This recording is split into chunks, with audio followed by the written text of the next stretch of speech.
Hi guys, welcome to my channel Radha's world. ఎలా ఉన్నారండి? బాగున్నారా? ఈరోజు మనం దోసకాయ పచ్చడి చేసుకుందాం. ముందుగా పాన్ వెలిగించుకొని ఒక 3 to 4 టేబుల్ స్పూన్ పల్లీలు ఫ్రై చేసుకోవాలండి. దోరగా ఫ్రై చేసుకోవాలి. అయితే ఇట్లా కలుపుకుంటూ సిమ్లో పెట్టుకొని దోరగా ఫ్రై చేసుకోవాలి. పల్లీలు ఫ్రై అయిపోయినాయండి. ఇప్పుడు ఒక 2 table spoon small table spoon నువ్వులు వేసానండి. నువ్వులు త్వరగా వేగిపోతాయి. అవి కూడా సిమ్లోనే ఫ్రై చేసుకోవాలి. చిటమట అంటే సరిపోతాయండి నువ్వులు. ఇప్పుడు తగినంత ఆయిల్ వేసుకుందాం. నేను ఒక 10 నుంచి 15 వరకు పచ్చిమిర్చి తీసుకున్నానండి. మీకు కావాలంటే ఎక్కువ కారం తినే వాళ్ళంటే ఈ క్వాంటిటీకి ఇంకా కావాలంటే వేసుకోండి పచ్చిమిర్చి. ఇప్పుడు పచ్చిమిర్చి వేసుకొని ఫ్రై చేసుకుందాం. మాడద్దు, దోరగా ఫ్రై చేసుకోవాలి. ఇప్పుడు నేను పెద్ద సైజ్ టమాటా తీసుకున్నానండి. ఆ టమాటా కట్ చేసుకున్నాను. ఇప్పుడు అవి కూడా మగ్గనిద్దాం. వేడి వేడి అన్నంలో చాలా బాగుంటుందండి, ట్రై చేయండి. పిల్లలు కొత్తిమీర అవి కూడా తిన్నారు కదా, ఇవి వేస్తే ఈ దోసకాయ పచ్చడితో చాలా బాగుంటుంది, తింటారండి. ఇప్పుడు ఒక 1/2 టేబుల్ స్పూన్ పసుపు వేసానండి.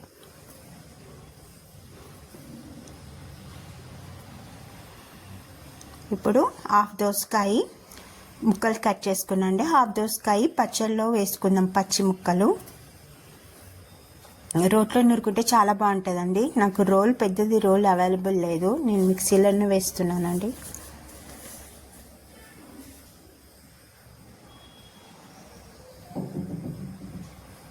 మగ్గిపోయిందండి. ఇప్పుడు ఒక 3-4 రెమ్మలు చింతపండు తీసుకున్నానండి టేస్ట్ కోసం.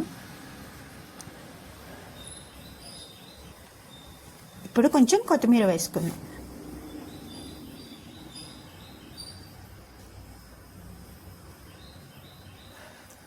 ఇప్పుడు మనం ముందుగా ఫ్రై పెట్టుకున్న పల్లీలు, నువ్వులు మిక్సీ వేసుకుందామండి. కచ్చపచ్చగా ఇలా కొంచెం కచ్చపచ్చగా మిక్సీ వేసానండి. తగినంత సాల్ట్, కల్లుప్పు వేసుకుంటే బాగానే ఉంటుందండి, నేను సాల్టే వాడుతున్నానండి.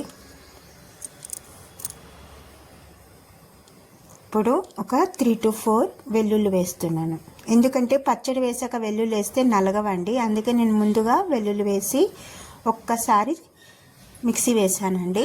ఇప్పుడు ఉడికించుకున్న దోసకాయ ముక్కలు అవన్నీ వేసేద్దాం.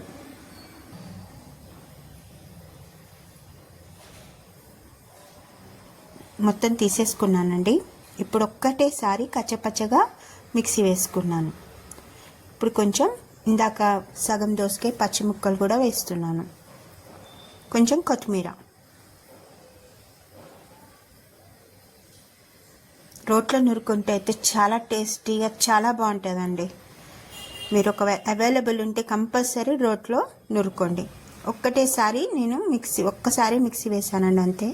ఇప్పుడు తాలింపు వేసుకుందాం. తగినంత ఆయిల్ వేసుకొని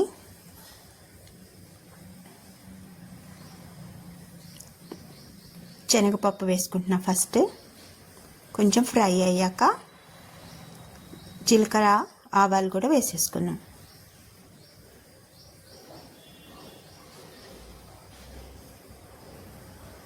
ఇప్పుడు ఎండుమిర్చి,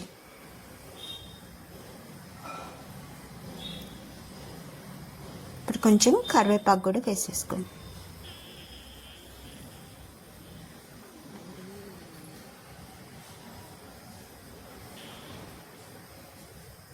ఇప్పుడు ఒక బౌల్లో తీసుకొని ఈ తాలింపు అంతా దాంట్లో వేసేసుకుందామండి. పచ్చళ్ళలో ఎంతో టేస్టీగా చాలా బాగుంటుంది. మీరు నూరుకునేటప్పుడే సాల్ట్ సరిపోయిందా లేదా చూసుకొని వేసేసుకోండి. చూడండి ఎంత బాగుందో. దోసకాయ పచ్చడిని రెడీ అయిపోయిందండి. ఈ వీడియో కనుక నచ్చినట్లయితే please subscribe my channel, like చేయండి, షేర్ చేయండి, కామెంట్ చేయండి. మంచి వీడియోతో మేము ఉన్నట్టు. అంతవరకు థ్యాంక్ యూ, బాయ్.